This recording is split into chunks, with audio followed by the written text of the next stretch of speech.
আসসালামু আলাইকুম বন্ধুরা, আপনারা দেখছেন Nahid take tips YouTube channel. বন্ধুরা, আজকের ভিডিওতে কনফিউশন দূর করে দেব আপনাদের। অনেকেই আছেন বন্ধুরা মার্কেটে গিয়ে কনফিউজ হয়ে যান, কারণ দুইটি ব্র্যান্ড সেম মডেলের স্মার্টফোন বাজারে ছেড়েছে। মডেলটি হলো C75।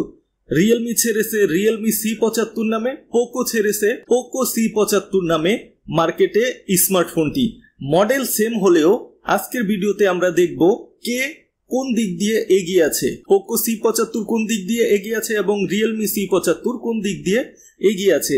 যারা স্মার্টফোন কিনতে গিয়ে মডেল সেম দেখে কনফিউজ হয়ে যান যে কোন ব্র্যান্ডেরটা নেবেন, দুটোটাই তো মডেল C75, তারা আজকে ভিডিওটি দেখলে উত্তর পেয়ে যাবেন আশা করি। তাই ভিডিওটি না টেনে দেখতে থাকুন এবং আপনি আমার চ্যানেলে নতুন হয়ে থাকলে অবশ্যই ভিডিওতে লাইক দিয়ে চ্যানেলটি সাবস্ক্রাইব করুন। তো বন্ধুরা, প্রথমে শুরু করি ডিসপ্লে দিয়ে। ফোনটির ডিসপ্লে কোন ব্র্যান্ড কি দিয়েছে। রিয়েলমি C75 ফোনটি ডিসপ্লে দিয়েছে 6.72 ইঞ্চি আইপিএস ডিসপ্লে এবং ডিসপ্লেটির রেজুলেশন হলো 1080x2400 পিক্সেল FHD+। এবং পোকো C75 ডিসপ্লে দিয়েছে 6.88 ইঞ্চি আইপিএস ডিসপ্লে, যার রেজুলেশন হলো 1640x720 HD+ resolution. Poco C75 এর ডিসপ্লে ম্যাক্স পিক ব্রাইটনেস হলো 600 পিক ব্রাইটনেস এবং রিয়েলমি C75 ডিসপ্লের পিক ব্রাইটনেস হলো 950 পিক ব্রাইটনেস। পোকো C75 ফোনের ডিসপ্লেটি 120 হার্টজ রিফ্রেশ রেট সাপোর্ট করে এবং রিয়েলমি C75 এর display 90 hertz refresh rate support করে। রিয়েলমি C75 ফোনের ওয়েট হলো 195 গ্রাম এবং পোকো C75 স্মার্টফোনের বডি ওয়েট হলো 204 গ্রাম। প্রসেসর হিসেবে রিয়েলমি C75 অফার করছে MediaTek Helio Z92 max CPU এবং পোকো C75 আপনাকে অফার করছে MediaTek Helio Z81 ultra processor. দুটি প্রসেসর 12 ন্যানোমিটারে টেকনোলজিতে তৈরি হয়েছে এবং দুটি প্রসেসর সেম 2 গিগাহার্টজ পর্যন্ত বুস্ট করতে পারে।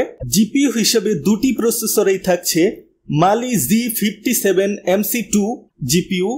রিয়েলমি C75 দুইটি ভেরিয়েন্টে পাওয়া যাবে, একটি হলো 8128 এবং 8256 এবং পোকো C75 দুইটি ভেরিয়েন্টে পাওয়া যাচ্ছে 6128 এবং 8256 ভেরিয়েন্ট। ক্যামেরা হিসাবে রিয়েলমি C75 আপনাকে অফার করছে স্যামসাং এর HM6 108 মেগাপিক্সেল ক্যামেরা সেন্সর এবং পোকো C75 আপনাকে অফার করছে স্যামসাং এর JNS 50 মেগাপিক্সেল ক্যামেরা সেন্সর।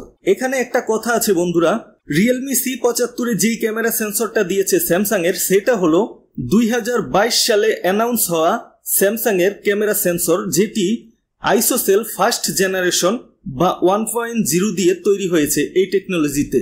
এবং পোকো C75 আপনাকে যেই 50 মেগাপিক্সেল ক্যামেরাটা আর কি অফার করছে, সেইটা 2024 সালে অ্যানাউন্স হয়েছে, মানে তার 2 বছর পরে আধুনিক টেকনোলজি এবং আপগ্রেড ফাংশন নিয়ে আপনার এই ক্যামেরাটা স্যামসাং অ্যানাউন্স করেছে এবং এটাতে ব্যবহার করা হয়েছে সেকেন্ড জেনারেশনের আইসোসেল 2.0। ক্যামেরা সেন্সরের দিক দিয়ে পোকো এগিয়ে আছে, কারণ বন্ধুরা যত লেটেস্ট ক্যামেরা সেন্সরের স্মার্টফোন নেবেন ততই আপনাকে ভিভিড কালার ডিটেলস, পিকচারে আর কি ভালো ডিটেলস এবং লো লাইট পারফরমেন্স বেটার দেবে এবং ছবি তোলেন বা ভিডিও তোলেন ভালো ডিটেলস ক্যাপচার করতে পারবে। সবাই নতুন স্মার্টফোন নেয়, যদি পুরনো ক্যামেরা সেন্সরই থাকে তাহলে নতুন স্মার্টফোন নিয়ে লাভ কি? অনেকে বলতে পারেন যে প্রসেসরের দিক দিয়ে রিয়েলমি এগিয়ে আছে, কিন্তু এগিয়ে থাকলেও দেখবেন খুব একটা বেশি এগিয়ে নেই। দুটোটাই সেম 12 ন্যানোমিটার টেকনোলজিতে তৈরি হয়েছে এবং দুটোটা প্রসেসরই পোকোর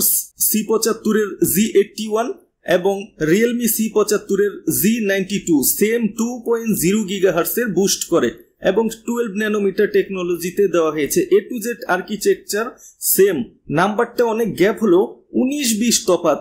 আপনার যেই স্কোর করেছে সেইটা আপনার কম্পিউটারে আপনার কিছুটা বেশি দেখালেও আপনার বাস্তবে কিন্তু আপনি ব্যবহার করতে গিয়ে এত একটা স্লো বা স্পিড আপনি কিন্তু ফিল করতে পারবেন না। দুটোটাই মনে হবে সেম নতুন স্মার্টফোন নিলে।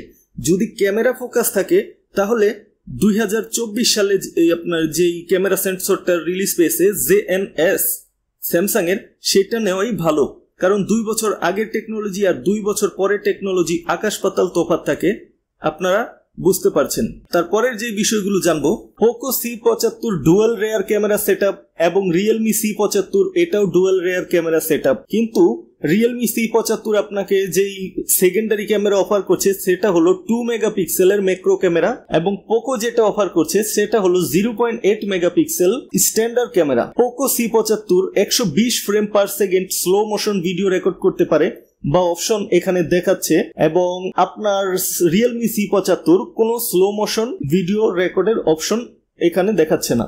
সেলফি ক্যামেরা হিসেবে রিয়েলমি C75 আপনাকে অফার করছে মাত্র 8 মেগাপিক্সেল ক্যামেরা, এবং পোকো C75 আপনাকে অফার করছে 13 মেগাপিক্সেল ক্যামেরা সেন্সর। মেগাপিক্সেল ভালো হলে ভিডিও কলিং করেন, সেলফি তোলা বলেন, ভালো রেজাল্ট পাওয়া যায়। পোকো C75 আপনাকে অফার করছে 5160 mAh এর নন রিমুভাল ব্যাটারি এবং 18 ওয়াটের ফাস্ট চার্জার, এবং রিয়েলমি C75 আপনাকে অফার করছে 6000 mAh এর নন রিমুভাল ব্যাটারি এবং 45 ওয়াটের ফাস্ট চার্জার। এছাড়া কানেক্টিভিটি হিসেবে 2G 3G 4G থাকছে, এবং রিয়েলমি C75 থাকছে ব্লুটুথ 5.1 এবং পোকোতে থাকছে ব্লুটুথ 5.4। ব্যাটারির দিক দিয়ে আপনার ফাস্ট চার্জিং এর দিক দিয়ে রিয়েলমি কিন্তু এগিয়ে আছে পোকোর চেয়ে। 6000 mAh এবং 5160 mAh এবং 18 watt fast charger versus 45 watt fast charger. যারা আপনার ভালো আপনার বেশি ব্যাটারি ব্যাকআপ চান, ফাস্ট চার্জিং চান, এবং আপনার প্রসেসরটা হালকা স্লাইটলি 19-20 কিছুটা বেটার আপনার পারফরমেন্স চান, তারা রিয়েলমি C75 নিতে পারেন। আর যারা A to Z এভারেজ একটা ভালো ফোন চান এবং ভালো ক্যামেরা চান, ক্যামেরা দিক দিয়ে এগিয়ে থাকতে চান, সেলফি বলেন এবং রেয়ার ক্যামেরা বলেন, তারা পোকো C75টা নিতে পারেন, কারণ এইগুলো পোকো C75 লেটেস্ট ক্যামেরা এবং বেটার ক্যামেরা অফার করছে রিয়েলমির তুলনায়, এবং রিয়েলমি বেটার ব্যাটারি ব্যাকআপ এবং বেটার ফাস্ট চার্জিং অফার করছে পোকোর তুলনায়। এছাড়া সম্পূর্ণ স্পেসিফিকেশনটা যদি বলতে যাই ভিডিওটা অনেক লম্বা হয়ে যাবে। আপনারা গুগলে সার্চ দিলেই দুইটি ফোনের স্পেসিফিকেশন আপনারা ডিটেলসে পেয়ে যাবেন, তাই আমি এইগুলো বলে ভিডিওটা লম্বা করলাম না, শুধু কয়েকটা মেন পয়েন্ট তুলে ধরলাম কোন ফোনটি আপনি নিতে পারেন, সেটা আপনার কনফিউশনটা দূর করার জন্য এই ভিডিওটা করেছি। তো আপনারা কে কোন ফোন নিবেন কমেন্ট করে জানাতে পারেন, দেখি কোন ব্র্যান্ড